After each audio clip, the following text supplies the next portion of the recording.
हुकूमत का media development regulatory authority खत्म करने का ऐलान। पेका ऑर्डिनेंस पर भी नजरसानी होगी। वजीर तलाक की प्रेस कॉन्फ्रेंस। इदारों के खिलाफ मुनज़्ज़म तरीके से रोबोट अकाउंट्स के जरिए मुहिम जारी। गलत काम करने वालों के खिलाफ कार्रवाई होगी। सदर मुमलिकत आईनी ओहदे का सियासी इस्तेमाल न करें। बेहतर है आरिफ अलवी मुस्ताफी हो जाएं। मरियम औरंगजेब का मशवरा।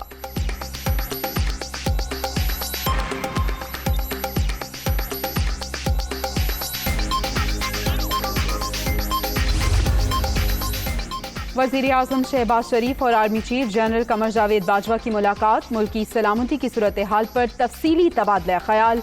अंदरूनी और बैरूनी सिक्योरिटी का भी जायजा।